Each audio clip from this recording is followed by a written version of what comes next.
Ever get that feeling? Like history could have gone completely sideways. One tiny change, one different decision, and bam, whole different ballgame. Oh, absolutely. It's like a domino effect, isn't it? That's what we're diving into today. A deep dive into a moment where things could have gone in a million different directions.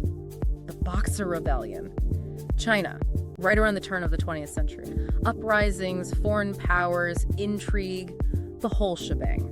Fascinating period. A lot of people don't realize how close things came to, well, let's just say it was a pivotal moment. Exactly. And we're going beyond just what happened. We're grabbing the what ifs. What if a few things shook out differently? What if? The beauty of history and so many possibilities, right? Right. And our guide for this little thought experiment is an academic essay that really breaks down the rebellion, all the ins and outs, causes, key players, you name it. It's got all the good stuff. It really digs deep, doesn't it? It Right. gets you thinking about those sliding doors moments. Okay, so for those who might not be familiar, let's set the scene a bit. Late 1800s, China's, well, they're in a tight spot. The dynasty's clinging on, internal struggles brewing, and then you've got foreign powers circling like, I don't know, vultures, maybe? Apt comparison, really. They sensed weakness and opportunity, and where there's opportunity, there's always someone ready to exploit it. And that's where our boxers come in. This group was a mix of like martial arts, spiritual beliefs, and this intense desire to kick out anyone they saw as a foreign devil. Talk about a culture clash. It was more than just a dislike of foreigners, though. To really grasp the Boxers' mindset, you have to understand what China had been through. Humiliating defeats in the Opium Wars, unfair treaties forced upon them. Imagine the resentment, the feeling of being controlled by outside forces. Yeah, talk about a powder keg of resentment just waiting to explode. It makes you wonder, could something like the Opium Wars, as awful as they were, could they have had ripple effects that lasted for centuries? It's like the butterfly effect, you know? It's entirely possible. Even seemingly isolated events can have these far-reaching consequences, shaping destinies in ways we can hardly imagine. We could go down that rabbit hole all day, but let's stick with the Boxers for now. Because their rebellion, it wasn't some random outburst. This was a culmination of like decades of tension. Exactly. It's like our source points out 3 major factors set the stage for this powder keg to blow. Hit us with them. What were these factors? Well, first you've got, obviously, the foreign powers encroaching on Chinese territory. They were demanding concessions, economic control, religious freedom, basically trying to carve up China for themselves. And it wasn't just about economics, right? It was cultural, too. I think Christian missionaries spreading their faith, which clashed with traditional Chinese beliefs. Oh, absolutely. It fed into this narrative that China's very identity was under attack. So external pressures building. What about internally? What role did the Qing dynasty play in all of this? Well, the Qing dynasty, let's just say they weren't exactly firing on all cylinders. They were trying to modernize, sure, but it was like trying to change a tire on a moving car. Empress Dowager, she was calling the shots, right? Wasn't she trying to implement reforms and all that? She was. But the court was divided. Some were open to change, others resisted it tooth and nail. This internal power struggle made it nearly impossible to present a united front. And a house divided, well, you know the rest. And then, on top of all that, you've got the average Chinese citizen. Imagine being a peasant farmer in the late 1800s. Floods, droughts, famine, not to mention the exploitation from both internal and external forces. It's no wonder they were desperate for change, for someone to blame. And who better to blame than the foreigners who seem to be benefiting from China's struggles? The Boxers tapped into that anger, that desperation, brilliantly. They weren't just fighters, they were seen as heroes, promising to restore China's lost glory, to kick out the foreign devils and bring back the good old days. So their goals, it was bigger than just, let's kick these guys out. It was about national identity, about taking back control. Precisely. They wanted to return to a time when China was a dominant force, respected, maybe even feared, on the world stage. But then that begs the question, what if they'd actually pulled it off? What if the Boxers had succeeded in creating this pure China, free from outside influence? Now that is a fascinating what if. Yeah. It really makes you think, doesn't it? It does. Like, on the one hand, you could see this huge surge of national pride, right? Traditional Chinese culture comes roaring back. Maybe they even find their own path to becoming a modern power, but like on their own terms, without outside pressure. It's a romantic notion, isn't it? Totally. But then you gotta flip the coin, right? Could they really have made the same kind of progress without contact with the rest of the world, without global markets, without being exposed to new ideas? It's a trade-off, isn't it? Isolation for independence. You gain some, you lose some. It's hard to say how it would have actually played out. It really is. Okay, but for now, let's pump the brakes on the hypotheticals for a sec and get back to the Boxers themselves. Their vision for China, it wasn't just about kicking foreigners out. It was about what they wanted to replace it with, right? And they had some pretty specific ideas about that. They did. This wasn't just some vague anti-foreign sentiment. They had their targets, things that really represented this contamination as they saw it. Give us some examples, like what kind of stuff were they going after? Well, the churches, for starters, they weren't just places of worship, right? They were seen as symbols of this foreign religion coming in and trying to replace traditional Chinese beliefs. So this wasn't just about politics, it was about culture, even spirituality, right? Exactly. And it wasn't just religion either. They were also really opposed to the railroads. Ah, the railroads, yeah. Those were a big deal back then. Huge. This cutting-edge technology connecting distant places faster than ever before. To the Boxers, though, these railroads, they were like iron snakes, slithering through their land, bringing those foreign influences with them into the very heart of China. Wow, so they really saw all this as a threat, like to their entire way of life. Absolutely. And you know what else they targeted? The telegraph. Really? The telegraph? Why the telegraph? Because of what it represented. Think about it. Almost instantaneous communication across huge distances. For the Boxers, that was terrifying.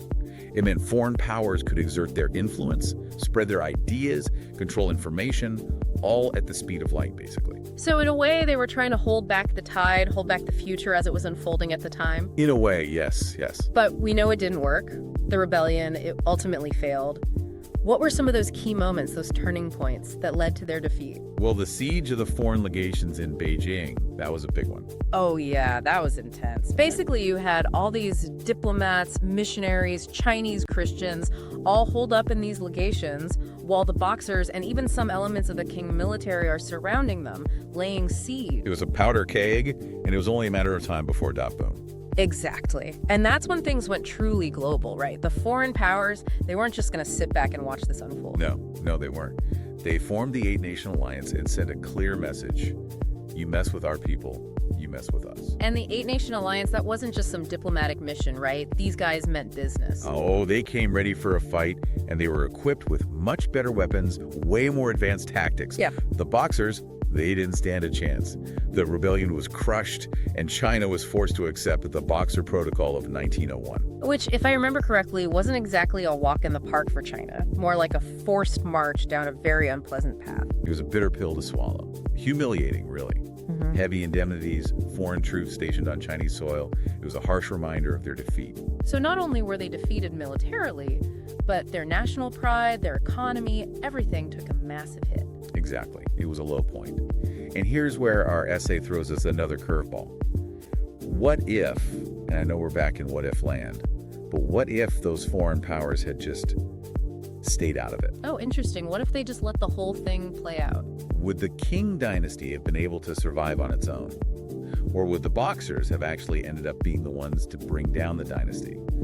It's hard to say for sure, but yeah, I gotta be honest, I don't think it would have been pretty no matter what. Yeah, I mean, the Qing dynasty was already on shaky ground. They were riddled with internal conflict, struggling to hold on to power. The Boxer Rebellion, it just exposed those cracks even further. Right. So in this alternate timeline, who knows? Maybe China descends into chaos, warlords vying for power, a complete collapse of the central government, or maybe, just maybe, a different kind of national movement emerges from the ashes, something that could have changed the trajectory of the country entirely. Fascinating to think about. But one thing's for sure, the Boxer Rebellion, even though it was ultimately a failure, it left an undeniable mark on China's history. No doubt about it. It's like that saying, there's nothing permanent except change. And boy, was change on the horizon for China. Huge change was coming. So we're basically looking at a China on the ropes, right? The Qing dynasty barely holding on, people are fed up, and the foreign powers, they're tightening their grip. You could say that the Boxer Rebellion really sped up the fall of the Qing dynasty. It's hard to disagree. Those punishments in the Boxer Protocol, they weren't just words on paper. They had a real impact on everyday Chinese people. Yeah, those indemnities, those weren't just numbers. We're talking a crippled economy, the government scrambling for cash, more taxes on people who are already struggling. Exactly. And don't forget about those foreign troops just hanging around on Chinese soil, a constant in-your-face reminder of their defeat. It's no wonder the Qing dynasty just kept getting more and more unpopular. They were in a lose-lose situation, weren't they? Seen as both responsible for the humiliation and powerless to stop it. And to make things even worse, you have those executions of officials. Whether those officials were really in on it or just scapegoats, it didn't matter to the people, it just made them trust the government even less. It's like everything that happened just pushed China closer to the edge, closer to collapse. The Qing dynasty was already sinking, and that Boxer Rebellion, it was like the final nail in the coffin. Yeah, it does feel that way looking back, doesn't it? But it wasn't like a quick sinking, was it? It was more like this slow, painful decline. They held on for another decade, but everyone could see it coming. The Boxers, they showed everyone just how weak and ineffective the Qing dynasty really was. Which brings us to the Shanghai Revolution in 1911. It wasn't directly caused by the Boxer Rebellion, but you can't deny that connection, can you? It's like the rebellion planted a seed and then bam, revolution. That's a great way to put it. The Boxers, they showed the Chinese people that the Qing dynasty could be challenged. Suddenly, revolution didn't seem impossible anymore. It's like the events of 1900. They paved the way for what happened just a few years later. So even though they ultimately failed, the Boxers played a part in changing China's destiny, right? They showed everyone the cracks in the system and helped set the stage for something new. It makes you think, even if a movement doesn't succeed, it can still have a huge impact down the line. Their actions rippled out further than anyone could have imagined. History's full of surprises like that, isn't it? You think one thing leads to another, but it's not always so straightforward. Sometimes it's the things you don't expect, the little ripples that end up causing the biggest waves. Exactly. And that brings us full circle back to that question our essay posed at the beginning. Could the Boxer Rebellion have gone differently? And if it had, would we even recognize China today? It's a question without an easy answer. Would a different outcome have stopped the revolution from happening? Would China have modernized in a totally different way? We can't know for sure, but just thinking about it, it changes how we see the past and how it connects to the present. It's like we've been on this wild ride through history, haven't we? Not just looking at what happened, but exploring what might have been. We really dug into this one moment, tried to understand the people who lived through it, even imagined different paths they could have taken. And hopefully by doing that, we understand a little bit more about how we got to where we are now. Because history is not just dates and names in a textbook. It's a story that's still being written today. It is, and by asking those what-ifs, by really engaging with history, we become part of that story. So next time you learn about something in the past, don't just take it at face value. Ask those tough questions, explore those what-ifs, and see where they lead you. You never know, you might discover a whole new way of looking at the world. You might surprise yourself. That's all the time we have for today's deep dive. But don't worry, we'll be back again soon with another fascinating story from the annals of history. Until then, keep exploring, keep asking those questions, and most importantly, never stop learning.